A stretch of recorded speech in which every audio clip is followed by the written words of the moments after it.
안녕하십니까? 오늘 2020년 북한 ICT 10대 이슈 분석을 맡은 NK경제 강진규 기자입니다. 저는 최근 북한 ICT 연구회와 함께 지난해 북한의 ICT 분야에서는 어떤 이슈들이 있었는지 분석을 진행했습니다. 오늘은 그 내용을 10가지로 여러분들께 소개해 드리도록 하겠습니다. 지난해 전 세계적으로 코로나19가 확산이 되면서 다들 비상방역 체계를 가동을 했었죠. 북한 역시 마찬가지였습니다. 북한도 비상방역 체계를 가동을 하고 코로나 유입을 막기 위해서 노력을 했는데요. IT 분야 역시 비상방역을 지원하기 위해 노력했습니다. 가령 예를 들어 화상회의 시스템을 도입을 해서 그 전국에 있는 비상방역 관계자들이 회의를 진행할 수 있도록 했고, 각종 이제 시스템들에서 수집되는 그런 비상방역과 관련된 정보를 중앙에서 확인하고 또 공유할 수 있는 그런 체계도 개발이 됐다고 합니다. 한편으로는 북한에서 개최되던 전국 정보화 성과 전람회 같은 대형 IT 행사가 개최되지 못하는 일도 있었습니다.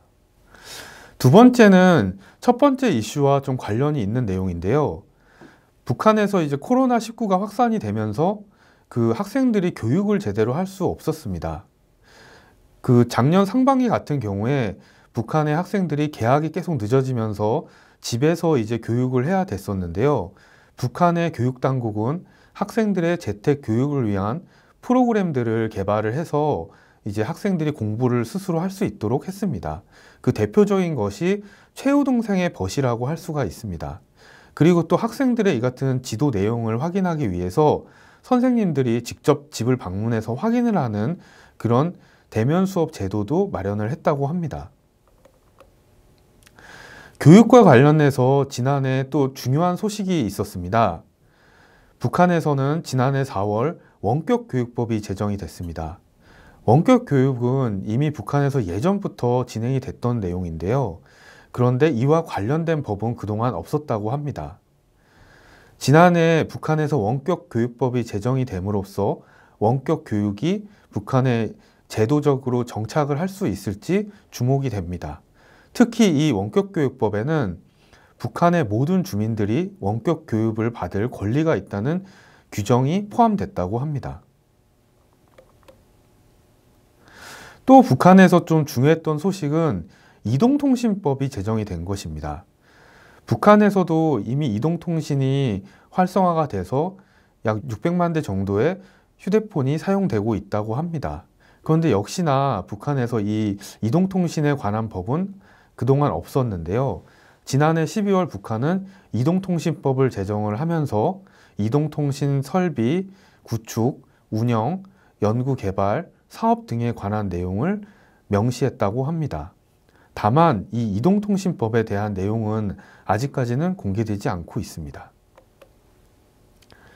북한의 최고 지도자인 김정은 총비서의 IT에 대한 관심도 좀 부각이 됐었는데요.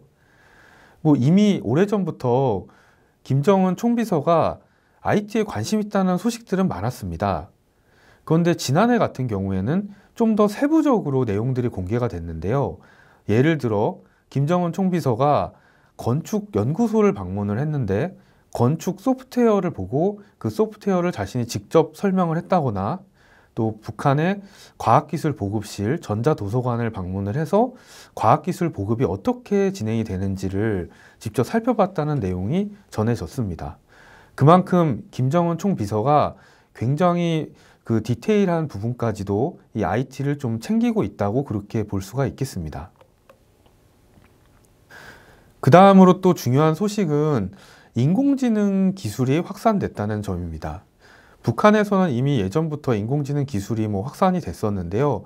지난해 같은 경우는 좀 주목되는 사안들이 있었습니다.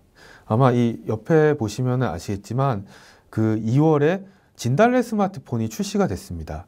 그런데 바로 이 진달래 스마트폰에는 지문인식, 음성인식, 안면인식, 문자인식 등 다양한 인공지능 기술들이 탑재됐다고 합니다.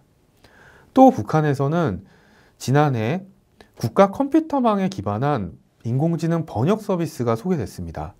그동안에는 북한에서 그 프로그램 기반, 소프트웨어 기반으로 인공지능 서비스를 제공을 했는데요. 이번에는 예를 들어 팝하고나 구글 번역기 같은 개념의 국가 컴퓨터망 기반의 번역 서비스가 등장했다는 것이 특징입니다. 그리고 또 지난해 주목할 사안은 전성 전자지불 결제 시스템이 개발 도입됐다는 것입니다. 지난해 10월 북한의 언론들은 조선중앙은행과 평양정보기술국이 공동으로 전성 시스템을 개발해 현장에 도입했다고 보도를 했습니다. 이미 수년 전에 북한은 전자지불 결제 시스템을 개발했다는 그 소식이 있었습니다. 그런데 이 전성 시스템은 과거에 등장했던 시스템들보다 더 진보되고 더 진화된 형태로 추정이 됩니다. 과연 북한에서 이 전성 시스템이 얼마나 쓰이게 될지 좀 주목이 되는 부분입니다. 그리고 또 북한에서 지난해 IT 특성화 교육이 확산이 됐습니다. 북한은 전국 각지 190여 곳에 정보기술 부문 기술 고급중학교를 건설했다고 합니다. 북한은 이미 김정일 국방위원장 시절부터 그 IT 교육을 강조를 해왔는데요. 이후에 IT 교육 과정을 확산을 시키고 IT 인재 양성에 매진을 했습니다. 그런데 지난해 같은 경우에는 이를 더욱더 특화시킨 그 IT 부문의 기술 고급 중학교가 설립이 된 것입니다.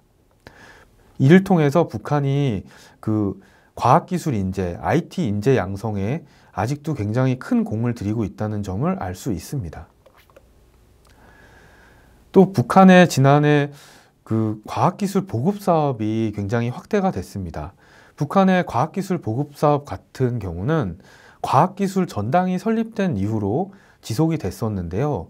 지난해 같은 경우는 바로 그 과학기술 전당에서 그 자료 보급 체계를 좀 더 개선을 해서 더 빠른 속도로 더 많은 양의 자료를 그 주민들에게 제공할 수 있게 됐다고 합니다. 또 한 가지는 또 다른 교육기관인 인민대학습당 쪽에서도 과학기술 보급 사업에 적극적으로 나섰다는 것입니다. 그래서 인민대학습당 같은 경우에는 지난해 200만 명이 넘는 북한 주민들에게 과학기술 보급 사업을 진행했다고 선전했습니다. 마지막으로 여기 보시는 바와 같이 그 기술과 기업 연계 플랫폼 자강역 운영을 좀 지난해 주요 이슈로 꼽을 수가 있습니다. 자강역은 사실 2019년 하반기에 처음으로 소개가 됐는데요. 근데 본격적으로 운영이 된 것은 지난해부터인 것으로 추정이 됩니다.